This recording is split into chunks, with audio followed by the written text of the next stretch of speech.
Good morning. Welcome to this week's Hometown Heroes. Today, co-host Mary Staffel and I have a special guest, Tempa Sherrill. And Tempa is in the upper corner of our picture today, and there's a picture of Wonder Woman. So she's kind of a Wonder Woman, and Mary's a Wonder Woman. Not that we wonder about what they're doing, but they are two women that really do a lot of stuff and stay very busy at helping people. And Tempa, she's out there all the time. She's a great American. She gives speeches. She gives talks, and she hangs out with me sometime. And if you look right over her shoulder, that's Medal of Honor recipient David Bellavia. And she had rather come and get her picture made with me than with David, so I felt really honored. But even with all she does, she still has time to get out and do a little wind therapy.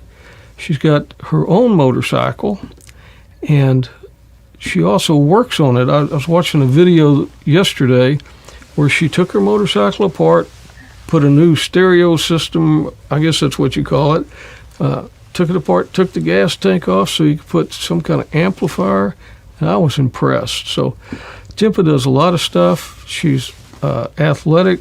She does stair climbs. That's at a couple of years ago at the stair climb in Fort Worth, and there you are leading the way. You're a great leader, but we're just honored to have you. And I met you several years ago through 22 Kill.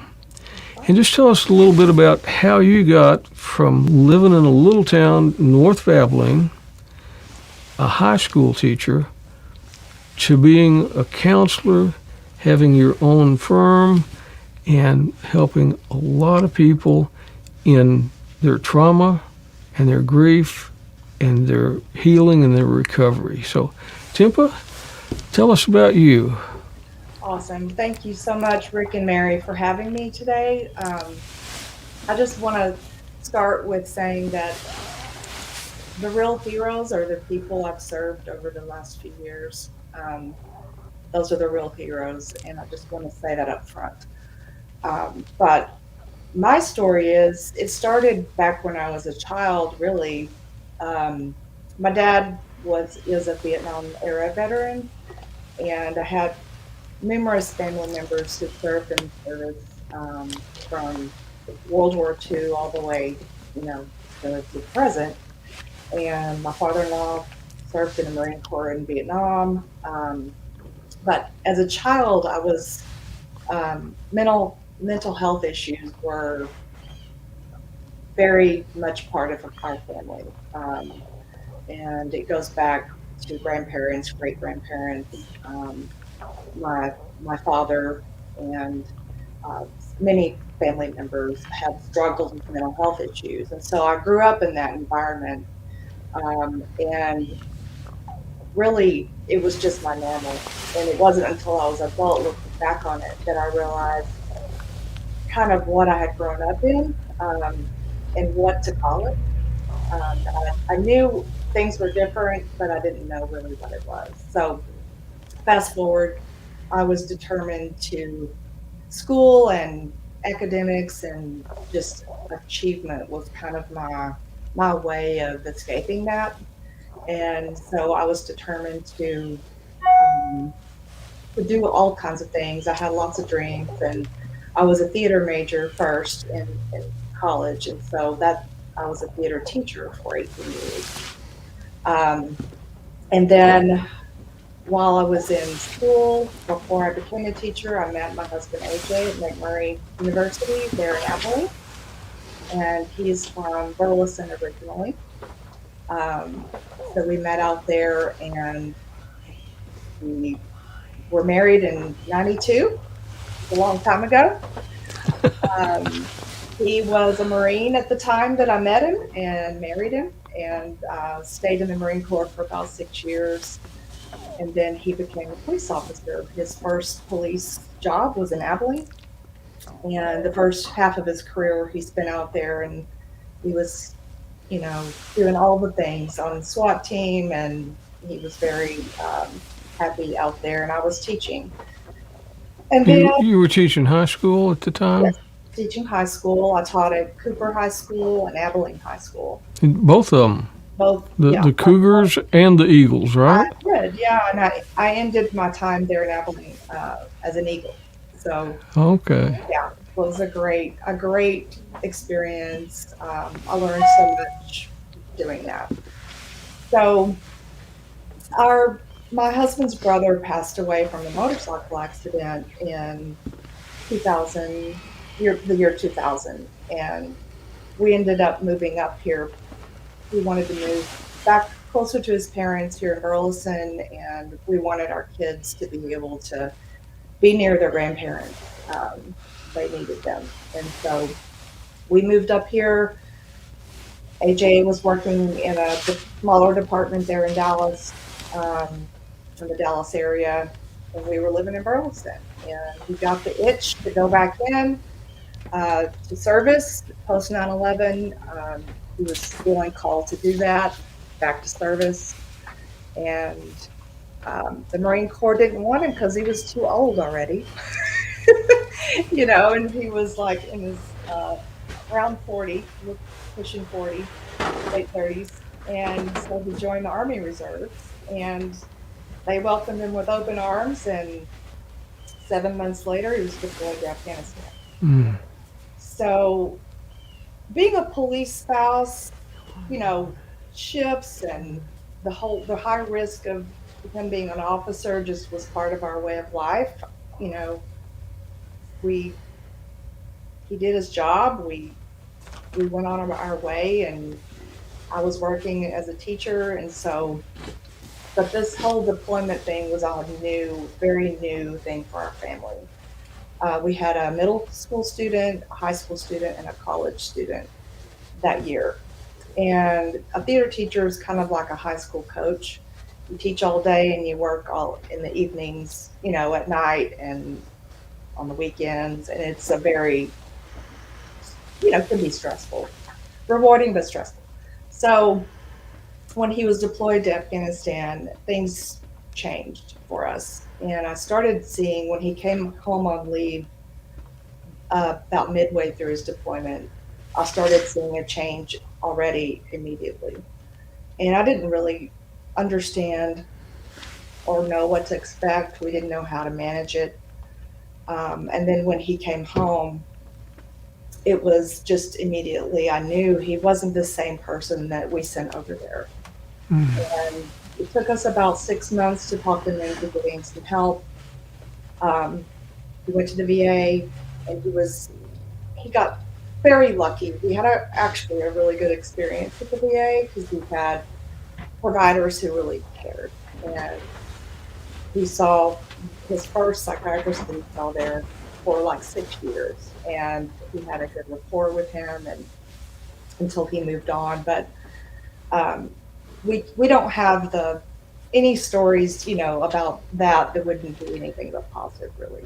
So, and then the kids and we had a hard time finding culturally competent help. There people in the community just at that time weren't really as culturally competent as they are now. So outside of the VA, it was hard to find a civilian counselor who really understood our experience and what we were going through. So after that struggle, and I finally found some help. We went through several different counselors. I just felt the calling, and I was like, we're a reservist family. It's very different than active duty, but it felt very alone out here. The support system is not the same as active duty. And Mary knows that because she retired from the reserves in the Air Force, so she knows firsthand how there's not quite the safety net there is with the regular Army or the regular Air Force. So Absolutely. Without a doubt, there's people, oh, and we have this conversation a lot, you know, when you talk to folks about things that are happening with our reservists and our guardsmen, they all think that they're exactly the same as an active duty member, and they're just not. And No. even the communities they live in are not, you know, the community you are living in. While the Fort Worth area Mhm. is very military friendly, it's not the same as if you were living outside of Fort Hood. So Exactly. it's just very different. Yes, ma'am. And congratulations on your retirement. Oh, thanks. She retired to work harder than she Yeah. I ever work more dreamed. now. I don't get paid, but I work more now than I did then. Yeah. Yeah. So was AJ still in the law enforcement at this time? Yes. So he had 2 weeks leave when he came home, and he was right back on patrol at the police department. And so for about 3 to 3.5 years, he was going to the VA to get help, and it, complex PTSD. Um, it's up and down. The healing journey is up and down, and he was starting to make some progress, but he started feeling some triggers at work, having some memory issues with knowing the street names, and like just some strange things were happening, and he started feeling unsafe. And he went to his command to ask for a temporary change of duty until he could get further along in his healing, and was immediately put on administrative leave for psychological evaluation. His psychologist at the VA did a great job with that and made it clear he wasn't a danger to anyone, or himself. He just needed a temporary change, and he was not granted that. Once they got the confirmation that he had PTSD, they terminated him. And so 22 years on the police force altogether. And so it literally, and I'm saying this as his spouse because I witnessed this, I was walking through it with him. It ripped his soul out because that was a huge part of his identity. And he had already been medicaled out of the military. So he was very lost for a long time. And huge setback. I I almost lost him more than once, and there were things I learned about later that which were very scary that I wasn't even aware of, that, some risk that he was going through. And so um, it was rough on our family and on our marriage. Our kids were impacted over time. And so it's been a long journey of lots of hills and valleys. And it, um, and I've stood by him. But in that journey, I knew I needed to pass on this knowledge and this lived experience that we were getting. And I just, in my soul, I wanted to help other people. And it was really born from our struggle completely for no other reason, but I wanted to pass that on. So I went back to school and graduated with my master's in counseling psychology in 2012, and immediately started working as an intern at a local nonprofit, and shared my passion. And they were very veteran friendly, and actually the CEO of that nonprofit was a veteran himself. And um, we started a veterans program, and in that nonprofit they still have that program going today, which is really amazing to see that they're still serving veterans and families there. Um, and that's where Lindsay Hartley and I met. And she's a Marine Corps veteran. Um, we worked together there for 4 years. She was a licensed chemical dependency counselor, had gone through many struggles of her own, was deployed twice to Iraq. And so we left there and kind of branched out on our own to start Stay the Course Veteran Services. And she went with me, and she did an amazing job. We started applying for grants, just started this tiny little, she and I were a two-person show there for a while. And we slowly built up, and we were doing great. We started partnering with 22 Kill, and then we eventually merged with them. But on that first few years, Lindsay started experiencing some of her own struggles again, and was avoiding getting help. And she was struggling more than I even realized, because she hid it pretty well. But I found out later, that it was a lot worse than we thought. And in 2018, August of 2018, she took her own life, and we lost her. That was a huge blow. So to this day, I have to carry on that torch for her, for sure. And my time with now One Tribe Foundation was a really amazing time. We all worked together and helped so many people, and we as a community suffered a lot of losses together, and that's hard. And these were close losses, like with Lindsay, and then we talked earlier before the program about Stephen Jackal. These were people that were out there telling other people, how to avoid suicide and how to deal with PTS. It just shows you that anyone can be struggling. Anyone. None of us are immune from this. And I've had my own struggles, that have been part of this journey too. And I've had to get my own help for it. And I'm open and transparent about that. None of us are immune from it. What matters is, what are we doing about it? And so you've done a lot of counseling, and you've helped a lot of counselors in their counseling too, because you were the clinical director at 22 Kill. That's One Tribe, correct? Yes, sir. We always had a great crew of people who shared in the same mission. They had a passion for this and had the cultural competence, and that's really because of my experience when we were looking for help years ago, of not being able to find that. I realized pretty quick that that's the secret sauce. And so the people who have that lived experience, or they're at least a family member or have been trained or worked with this population, it's important that the cultural competence be there, because it builds a bond.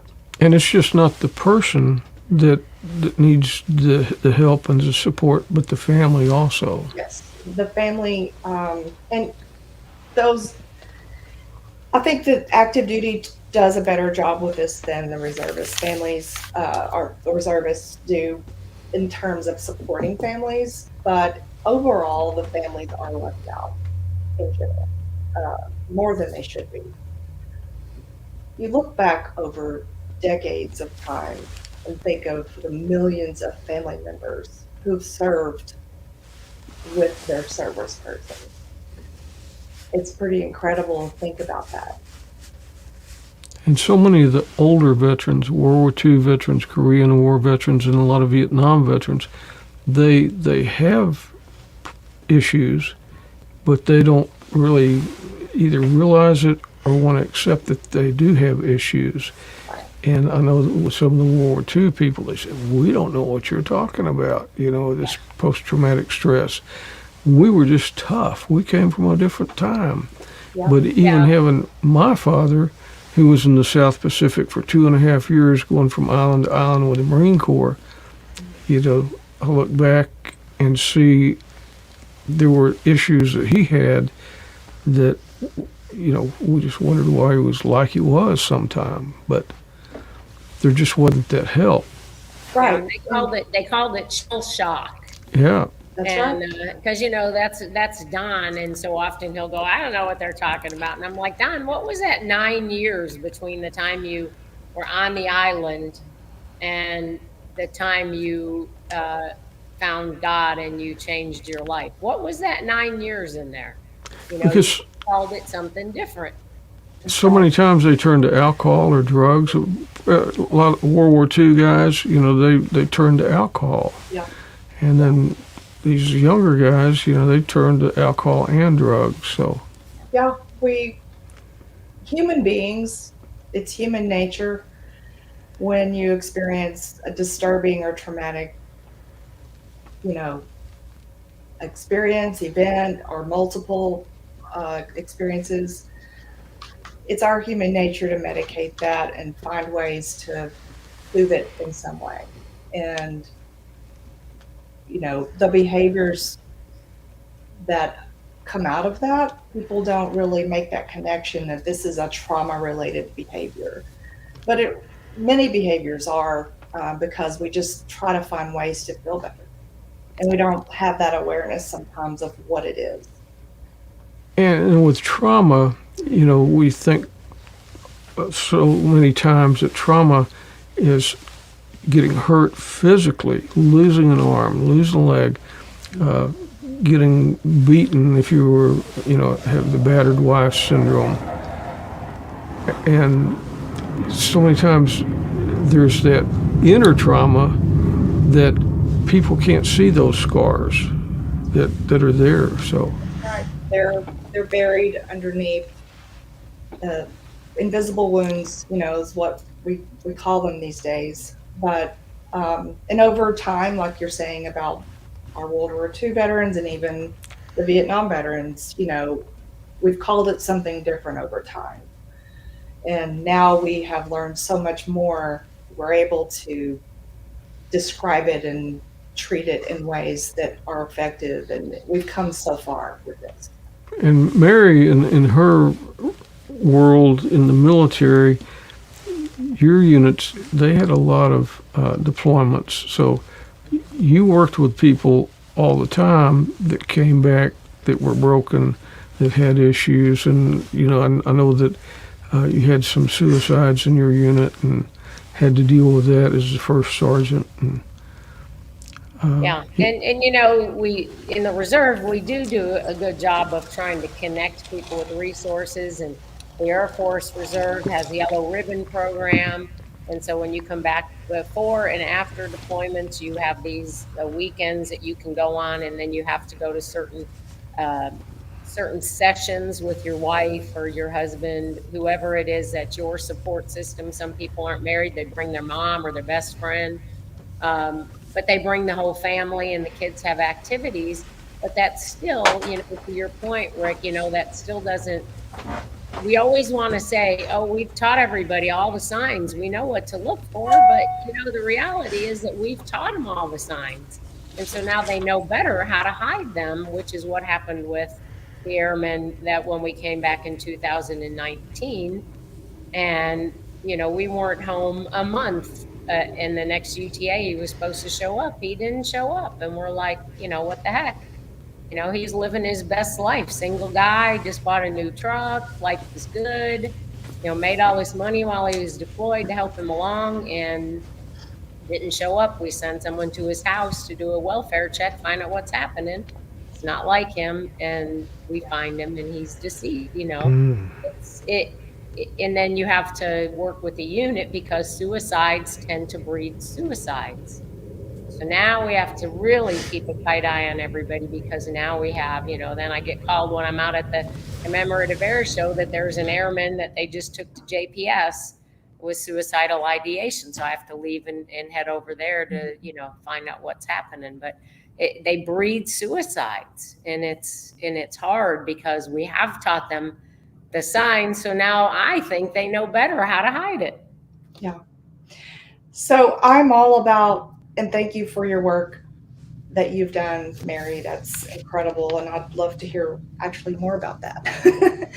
But when we talk about suicide prevention, what really the best word is precautions or protective factors.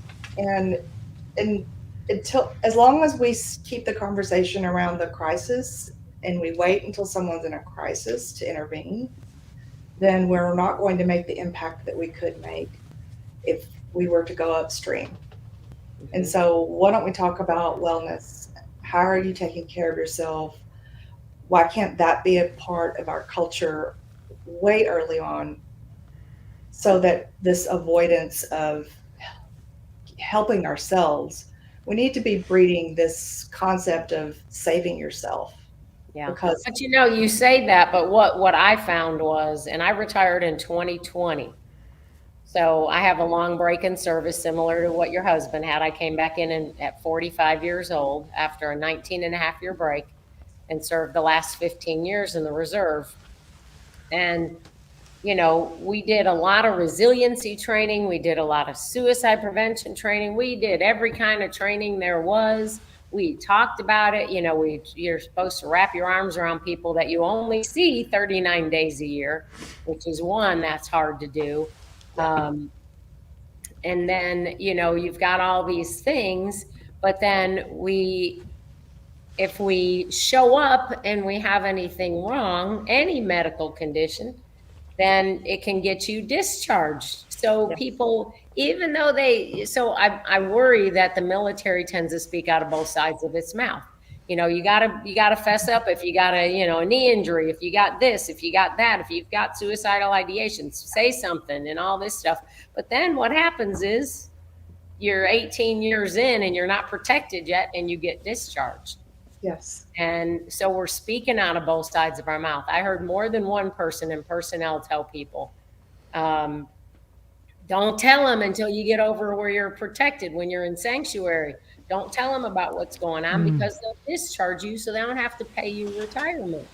right, And if your personnelists are telling them that, yes. then we're speaking out of both sides of our mouth and we're not doing what we need to be doing to truly care and protect our airmen and our soldiers and our Marines. 100% agree with you. And it's a culture problem, and we're not there yet. Nope, we're not.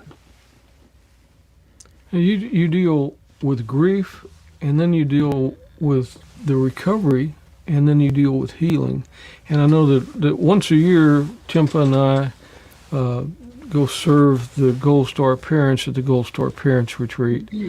And Tempa's so good to, she can just be there and kind of sense who needs a hug or who needs to talk, because these parents have been through so much, because they've all lost children, some of them in war, but some of them from suicide.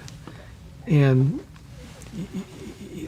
not having lost a child, it's really an experience to be with all those parents and see the way that they interact, and year after year as they come back, how they kind of, it's not, they don't get over it, they don't get healed from it, but how they grow, because then they're reaching out to help the parents that are just coming for their first time.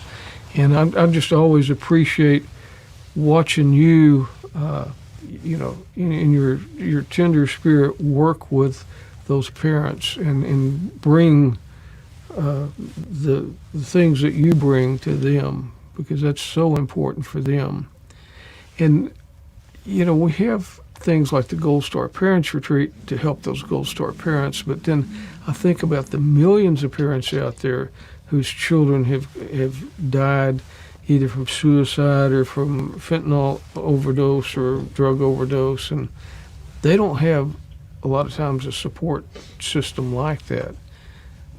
Exactly. And so grief is such a huge part of our experience of living, whether we're losing loved ones or um, ambiguous loss, the loss of identity, loss of careers, loss of marriages. There's so much, and we don't often stop long enough to really work on that and learn how to grieve.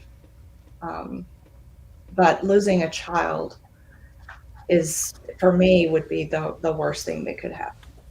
Yeah. And I just have so much love and empathy for those families. And those hugs, are pretty special that we see there. And those Yeah. parents are so special. They absolutely are. You're making me tear up, Rick. I don't mean to do that, but It's okay. It's good. It's love. so you started your own firm, Yes. and what's that called? The Brave Fight. Okay. Yeah. And so we specialize in trauma and grief for any population, but we do have a special niche with veterans and first responders and families and other occupations that are known to experience trauma, frontline medical, EMS, all of those things. So, but we serve anyone that wants to come and heal and learn recovery. And you're on the front line. I was listening to a podcast that you did with Sam and John, and even talking about the dispatchers, because they have trauma in their life because they're right there as things are happening, listening to people, as they're having these crises in their life while they're waiting for the authorities to get there or after the authorities. So they have trauma, nurses and the people in the healthcare industry too. So Yes, and the serving professions are the worst at taking care of themselves. And this goes for counselors too. Chaplains, counselors, dispatchers, nurses, all of them.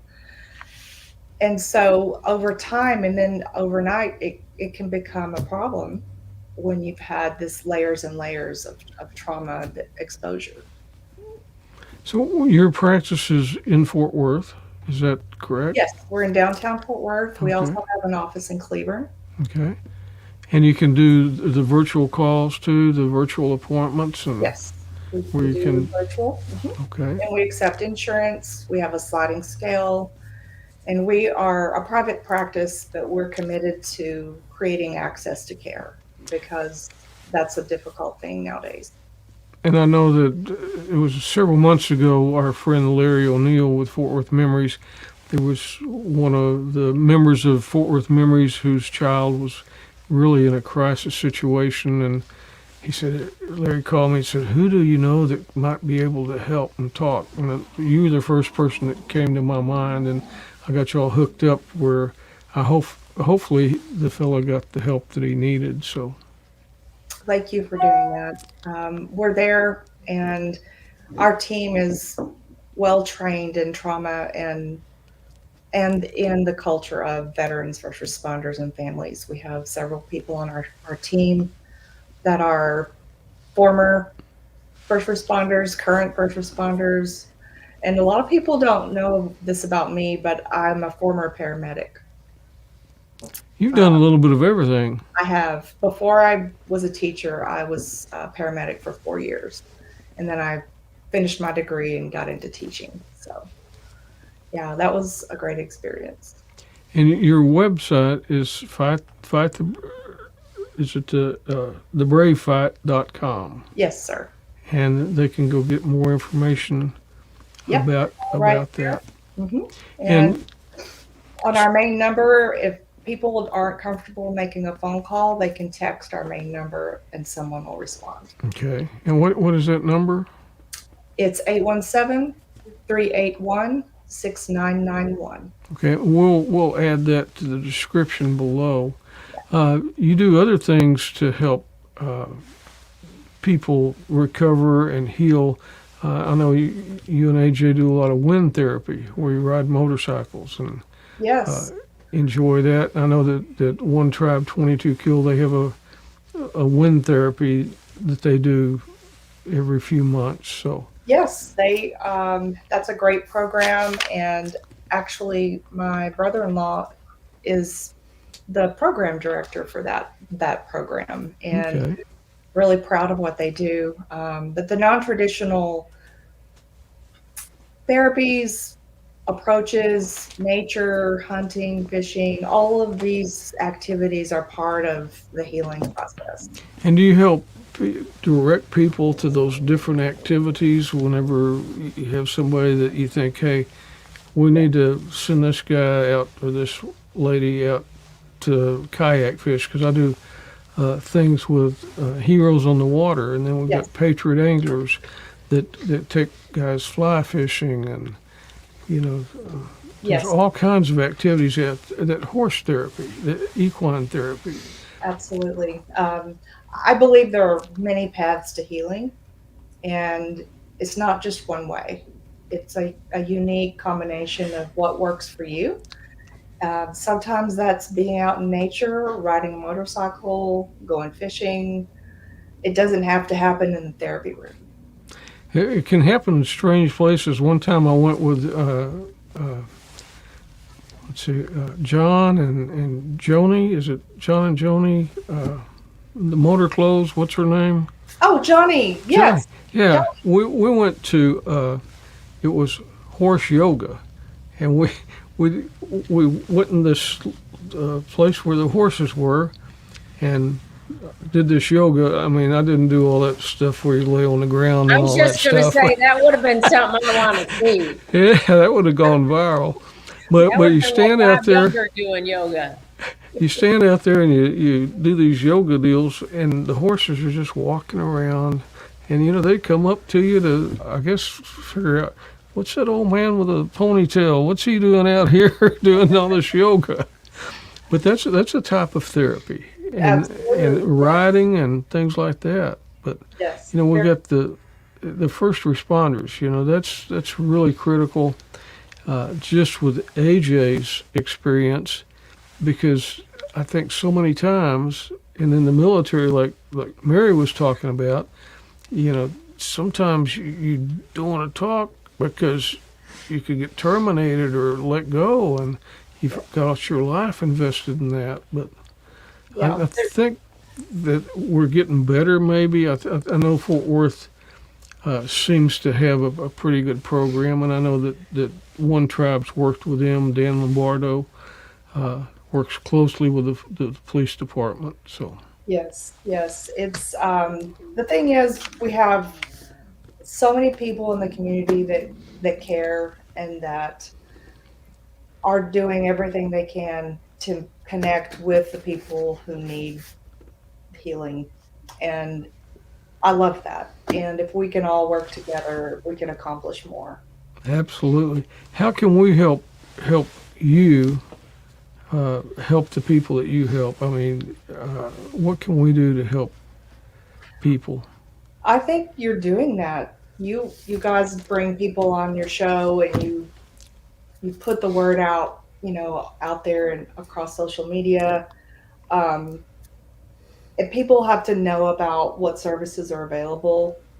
And if they know that and they have somebody like you did that warm handoff with someone who needed some help, if we could do more of that and send them to the places where it's going to be the best fit for the individual, that's really what matters. And if someone comes to me and I'm not the best fit, we're going to find a resource for them in the community, whether it be One Tribe's Wind Therapy or Heroes on the Water, or I'm still very connected to our local nonprofits, and I want the people to get what they need. I I think think that's that part of building trust too with the folks. So, I think that's what we try to do at Roll Call is we don't want them to be sitting in their house. We want to get them out as much as we can. And so the monthly luncheon is one thing, but that's why we love it when people say, hey, I've got a benefit coming up and, we're going to give you like, doggone it, Sherry Woodby and Sons of the Flag. Hey, we've got a table that we want you to fill with veterans at this benefit, and it's no cost to them. And Yeah. it's a great event. And anytime that we get those opportunities to send people places, ball games, whatever, we can get them out of their house and get them doing things with other people. And we build that trust and that relationship with them. They're more likely to come to us when they get in that position where things Yes. just aren't going right. And that's, I think, a big part of how we all work together in different BSOs is that we get to know our folks well enough to know when something's just not quite right. That's right. And what do we need to do to get that person some support? And do they trust us enough to tell us what's happening? And that doesn't happen by accident. You have to build, we have 1,500 people on a roster, and we have 500 that'll come to a lunch. It's hard to build relationships, but what they do is they build relationships with each other at their tables as they're talking too. So it's really Yes. important sharing the story, sharing the difficulties and everything else, and building trust that I know you got my back, and I know you know that I have your back. And that's really, really important. And that Absolutely. trust is very important because so many times, the family wants it, the healing and the recovery more than the person. But the person has to be the one that comes forward and Yes. says, "Hey, I've got a problem." Yes. And what I'd like to say to those family members out there who are in that position is go get the help yourself, even if your loved one isn't. We can still get the help we need, which in turn kind of models that same, you know, hopefully that will create another way of healthy engagement between family members. So everyone can use a little help sometimes. We all can, can't we? Yeah, yeah, And you bring so much to the table because you were the spouse that saw your husband AJ come home from war not being the same person, and so many people. How many battles did you say he had fought in? over 200. Mm. And you come back and you're broken, and sometimes the brokenness might be so bad that you really don't know. It's just a way of life now because several Vietnam veterans that were in the jungle on the ground have told me that the war turned them into animals. I mean, they had no feeling for human beings or life, and it just turned them into animals. So, Well, I'm just challenging people not to accept that. Like, yes, we can be temporarily broken, we can feel broken, but don't, it's our choice to stay broken. It's our choice to heal. We have options. So I'm just challenging people to actually choose healing. and the healing's real and it's there, but you're going to have to take the first step. That's right. Correct. We can only save ourselves. No one else can save us. And that's something that Mary and I and the rest of the people at Roll Call, we need to be aware of what's going on with those people that we're around that have had the trauma and help guide them to the different places, and their families too, because Yeah. it's a lot of times it's the caregiver that gets left out of the equation too. So Yes, sir. And to that regard, it's never too late. We're never too old to learn something new about ourselves and sort through and find healing and peace. We've helped many aging veterans do that later in life and help them find the peace that they were looking for. So it's a really special thing. and again, it's thebravefight.com, and tell us your phone number again. 817-381-6991.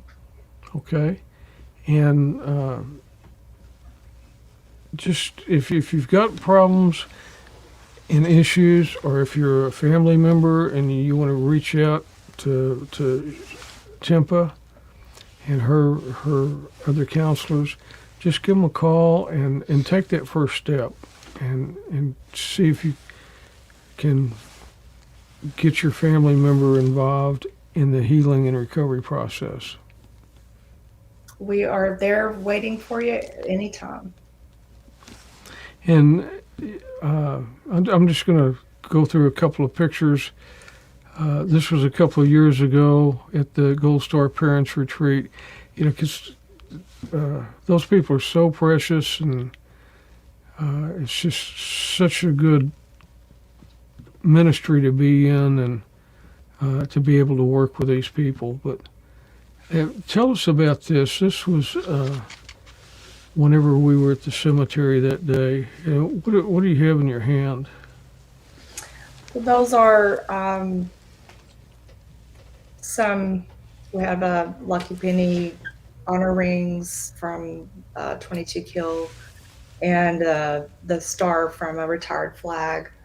And we were placing those. It's just a tradition to place those on the gravestones of our loved ones, or those that we lost. And so that's what we were doing that day, to honor them.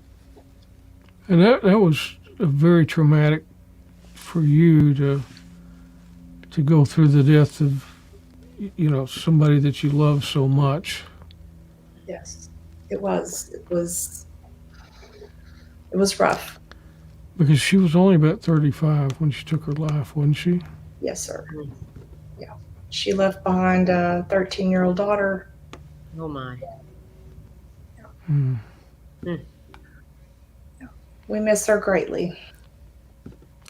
But you know, this is a picture that tells the story about the tribe and the love and the people that are out there to help, because every person that's in that picture loved her, but they also have a passion for helping people too. And you know, Absolutely. the loss of a person like that, those waves of grief ripple through not just the family but the community and to the tribe. So That's exactly right. It's the impact is far and wide. And I just appreciate you being with us today. And I'm glad that you and AJ made it through all the crisis that you were in, and, you know, were able to reach out to help other people. So We are still standing by the grace of God. still standing. It's a work in progress. Always. Always.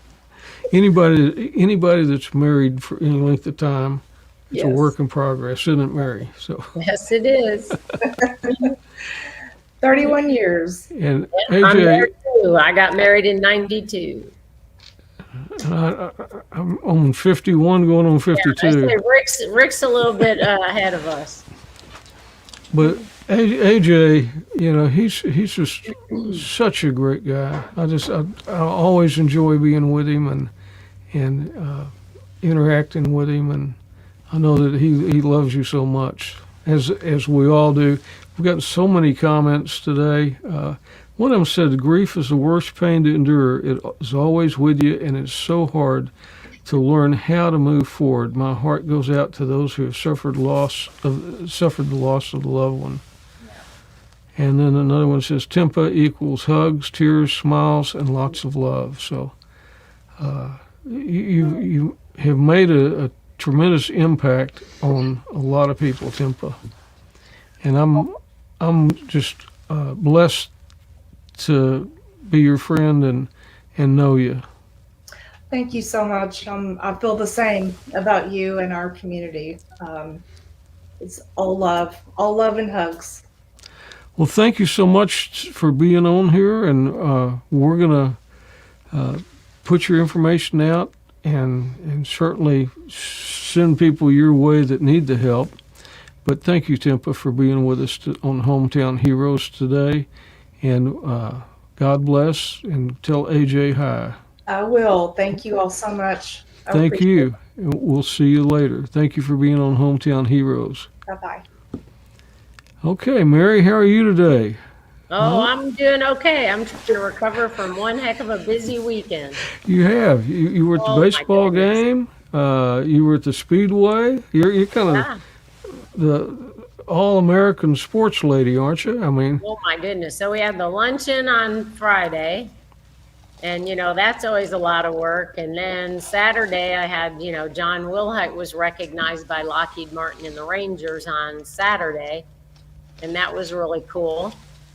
Got to meet he got to meet, so they always get to meet the executives, but this time he got to meet the the big guy. big ones, huh? Yeah, and that was so great. His daughter came in from New Jersey, and his son, who lives relatively close to him, so they attended with him, and that was awesome. He said, "Man, I've never been treated so well." And I tell you, those folks that work for the Rangers, the ushers, all those folks.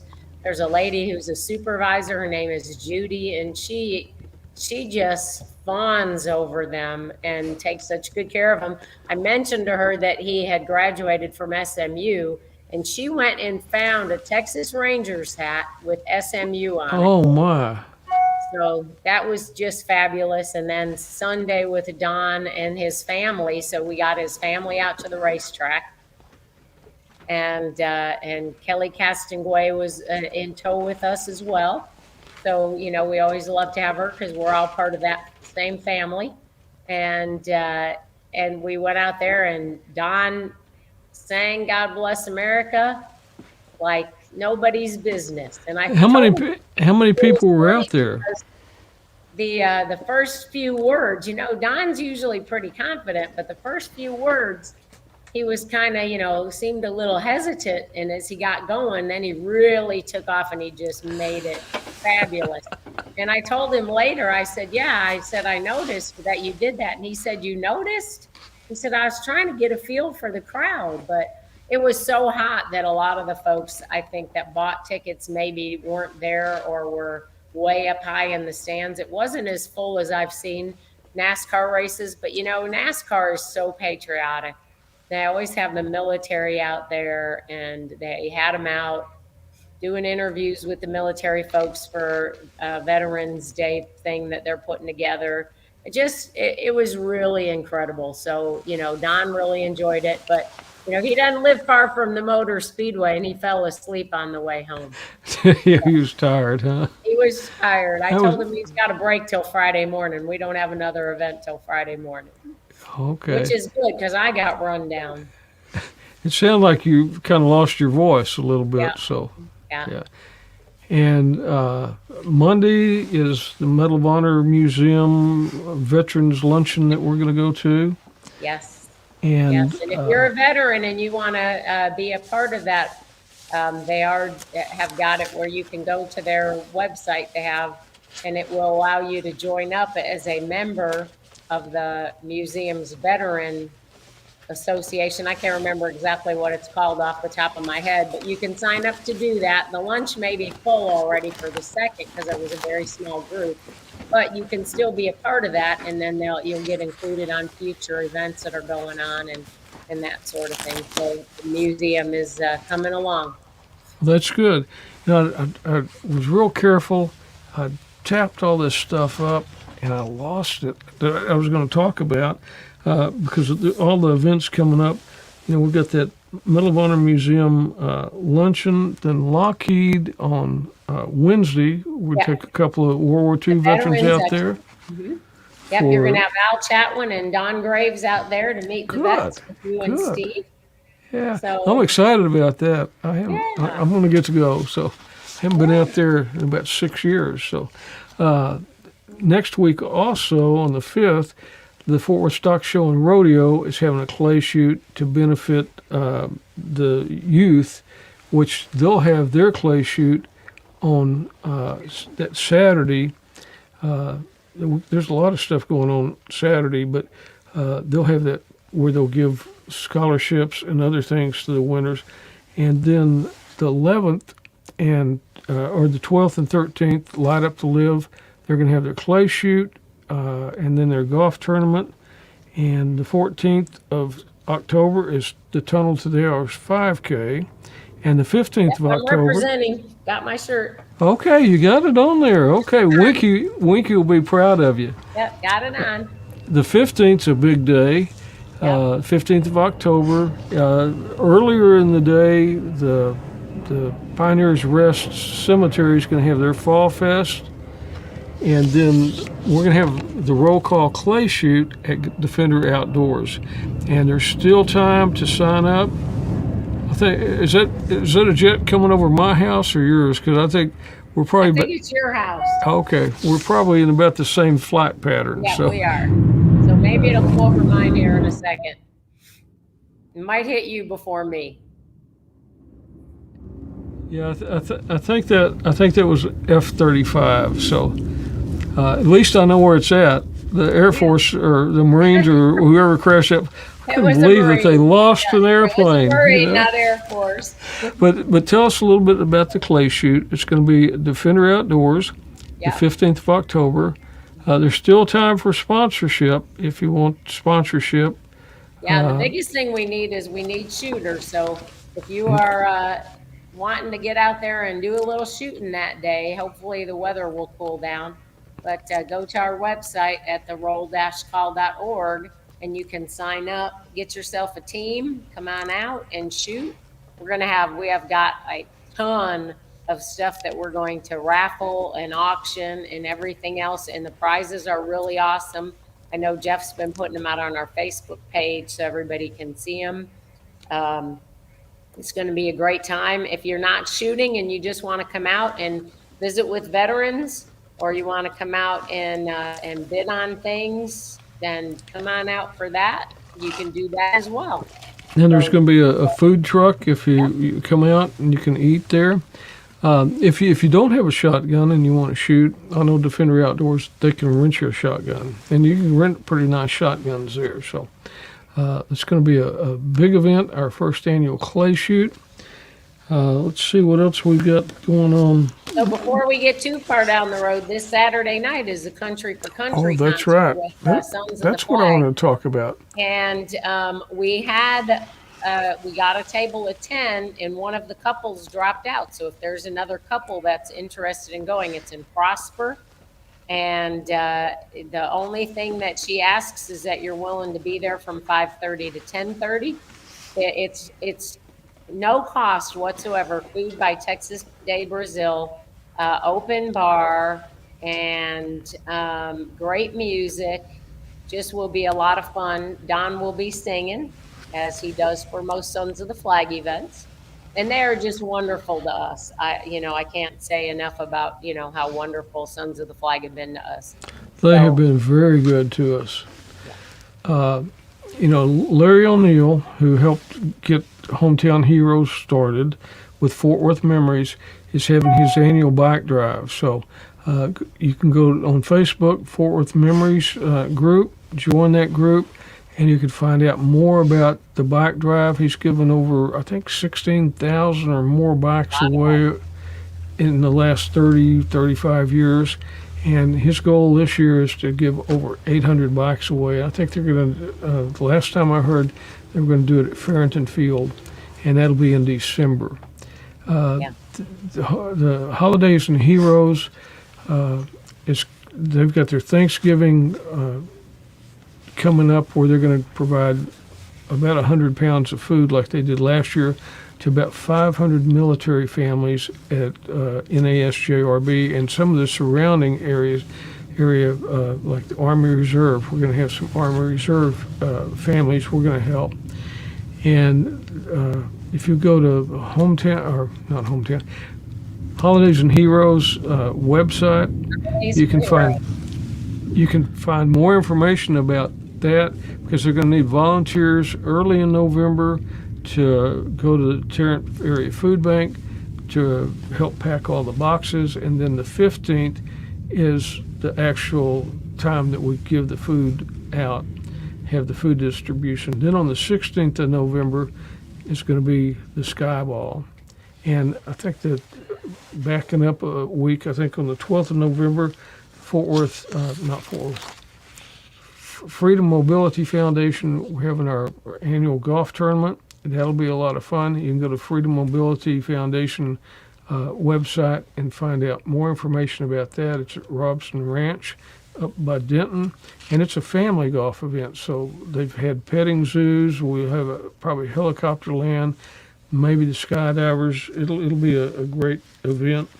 And then we have our roll call that month, and in November, and then early December, Holidays and Heroes they'll have their bringing the gathering of the gifts and then the giving of the gifts for the military families at NASJRB. And they need people to sign up to sponsor families. So Absolutely. Go to their website if you can. You can decide, maybe you can only sponsor a small family. So do that. If you can't sponsor a whole family, maybe you can find someone else that can sponsor part of a family, and then you go in together and you guys two families sponsor one family of four, and it makes it a little bit easier. But the need, we all know what's going on with the economy. The economy has not gotten any better. Gas prices are up, food prices, everything is more expensive. You hear it all the time about people living on their credit cards and everything else. And reservists and guardsmen are not like active duty. They're, and I say this a lot, they're doing the best they can. A lot of them are going to school. A lot of them are working minimum wage jobs. This is only for E1 through E5. And so these are not people that in the first place make a lot, even for the 39 days a year they're guaranteed. So anytime that you can help out and sponsor a family, it really makes a big difference for them to be able to have a Christmas. So I know I'm grateful because, I years ago when I first moved to Waco in 1992, and we didn't have a pot to pee in. We had one car. My husband would walk to work or ride a bicycle to work, and my kids were on reduced price lunches, and people brought food to my house for Thanksgiving. And I'm like, no, you need to go give that to someone who needs it. But because we were on this list, I said, no, you need this. But, if it weren't for working in a restaurant, there were times that I couldn't have fed the family. And I fed them by bringing food home from the restaurant. And not everybody works in a restaurant. So, people are struggling out there, and we that can, and not everyone can. And if you can't, all you can do is contribute your time and your talents, then that's great. Give what you can. But if you can help out, by golly, we need you to jump in there and partner, and let's help these folks out, because the economy is not going to be great by Christmas. I can assure you that. Yeah, or Thanksgiving. And Carrie had sent me this to remind everybody that Holidays and Heroes is partnering with the Fort Worth Air Power Council, because they made, in the Air Power Foundation, because they made a very generous donation toward the Thanksgiving meals, because 500 families at 100 pounds of food apiece, that's a lot, takes a lot of money. Yeah, and I think if I remember right, that's also the food pantry on base helps veterans. And so that may also include some vets, but the food pantry on base does help veterans. Okay. And not all veterans are doing very well either. So, again, there's so much misunderstanding about what the life of a veteran or a currently active serving member is. We have to put all that out of our mind and just remember that there are people struggling. Absolutely. Well, thank you all for joining Hometown Heroes today, and we thank Tempa for being on here today. And again, that's thebravefight.com. That's her firm, and just reach out and give somebody a hug today. Mary, it's good to see you again, and we'll see you again next week on Hometown Heroes. You bet.